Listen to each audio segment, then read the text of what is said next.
방금 차 지붕을 연 채 음악을 크게 틀고서 페라리 F430 스파이더가 당신 옆을 지나갔다고 해봅시다. 당신은 이 차를 운전하는 사람이 어떤 사람이라고 추측하십니까?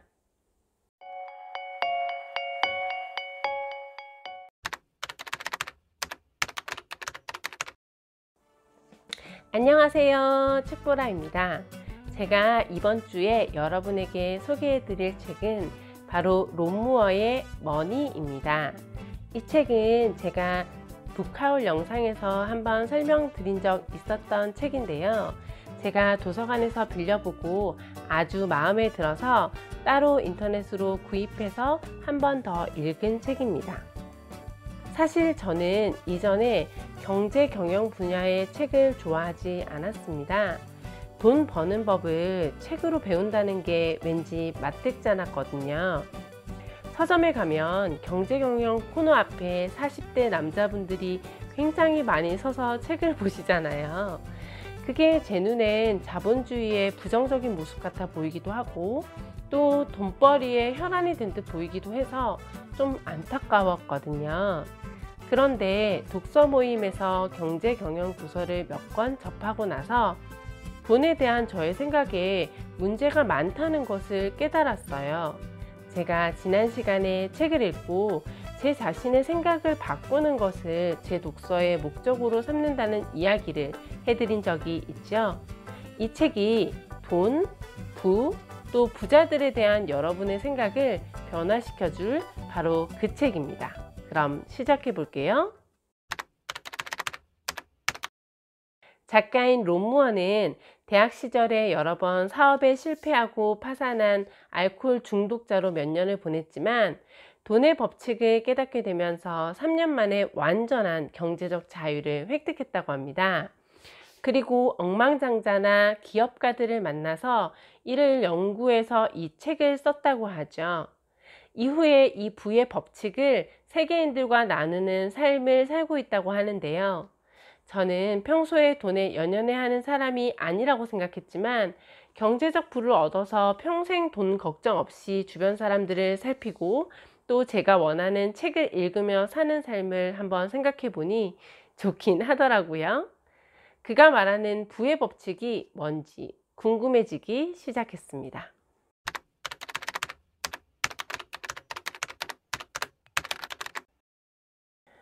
방금 차의 지붕을 연 채 음악을 크게 틀고서 페라리 F430 스파이더가 당신 옆을 지나갔다고 해봅시다.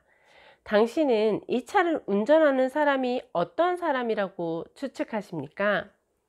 파산한 알코올 중독자였던 론 무어는 운전자가 마약 딜러일 거라고 추측했대요.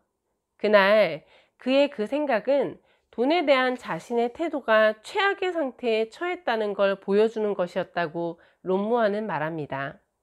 사실 그 운전자는 그냥 돈 많은 부모를 둔 사람일 수도, 또 치과 의사나 투자자일 수도, 드림카를 위해 성실히 일해서 돈을 벌어 이 차를 산 사람일 수도, 그냥 시운전을 하는 사람일 수도, 또 하루 페라리를 빌려서 타보는 사람일 수도 있겠죠.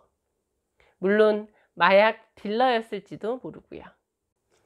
론 무어는 많은 사람들이 스스로 부자 되기를 거부하고 있다고 말합니다. 돈을 싫어하는 사람이 어딨어 라고 생각하시겠지만 그의 말을 자세히 들어보면 이해가 되기도 하죠. 우리에게 충분한 돈은 없고 또 나에게 돈을 벌 충분한 시간이 없고 능력도 없고 돈을 벌기 위해서는 오히려 돈이 있어야 하고 그래서 부자가 더 부자가 되는 세상이라고 생각하진 않으시나요?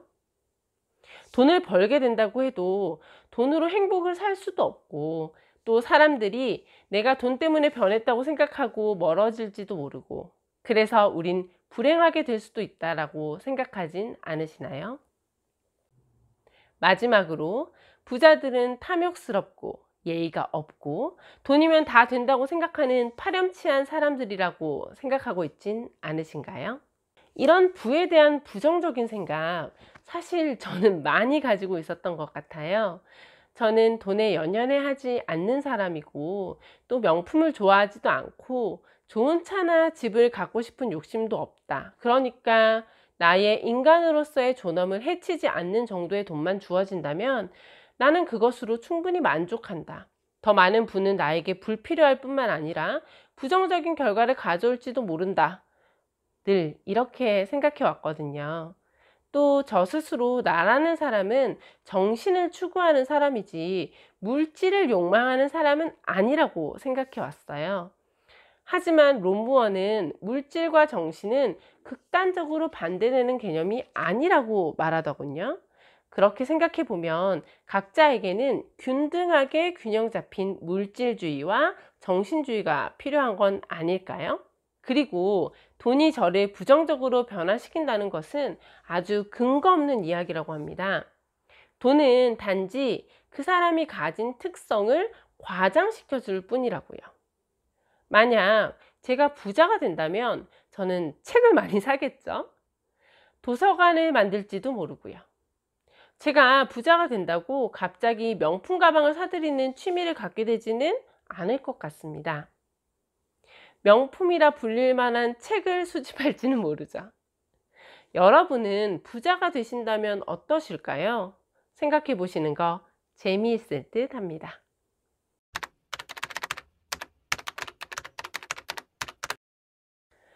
이 책을 읽으면서 가장 마음에 들었던 구절이 하나 있어서 소개해 드릴까 합니다. 작은 대인은 불을 끌어들이지 못하지만 위대한 대인은 상당한 불을 끌어들이고 불멸의 대인은 엄청난 불을 끌어들인다 라는 말인데요.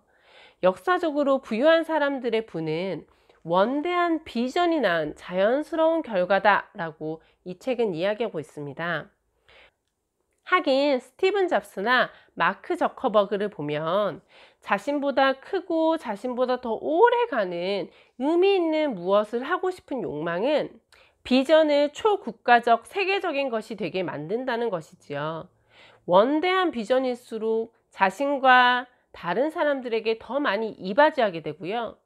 이 책을 보면 세계에서 이바지를 한 많은 사람들이 그에 따라 자연스럽게 부를 얻게 된 경우가 많더라고요. 어쩌면 내가 평범한 부를 가진 것이 평범한 비전을 지녔기 때문은 아닌가 라는 생각을 잠시 해보았습니다. 평범한 부를 가진 것은 스스로 부끄럽지 않지만 평범한 비전을 지녔다는 건 왠지 좀 자존심이 상하더라고요. 다른 사람들에게도 이바지할 만한 그런 나만의 비전, 내 삶의 비전은 무엇일까 고민해보고 있습니다. 저는 분명 부자에 관한 또 돈에 관한 책을 읽었다고 생각했는데 이 책을 다 읽고 나니까 제 삶 그리고 제 비전을 다시 점검해보고 있었습니다.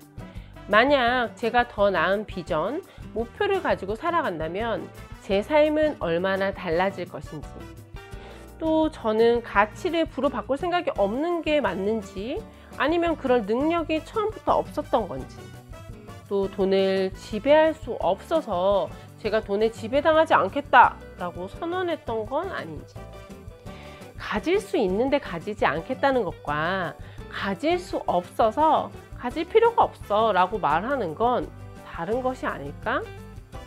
늘 돈 앞에서는 당당하다고 생각해 왔었는데 혼란스럽더라고요. 좀 더 건강한 부에 대한 사고가 필요하다는 생각이 들었습니다. 책의 곳곳에 꽤 마음에 담아두고 살만한 문장들이 있어서 포스트잇에 적어서 여기저기 붙여두었는데요. 제 짝꿍도 함께 읽고 생각해보는 좋은 공간들이 되고 있습니다. 제가 경제 분야 책을 읽고 이런 행동을 할 줄은 몰랐네요. 가난한 사람은 이미 다 알고 있다고 말하고 부자들은 하나라도 더 알고자 한다. 여러분은 둘 중 어느 쪽을 선택하시겠습니까? 오늘은 여기까지입니다. 다음 주 화요일에 저는 더 좋은 책으로 찾아올게요. 제 영상이 마음에 드셨다면 댓글, 구독, 좋아요, 알림 설정도 부탁드리겠습니다. 책보라였습니다.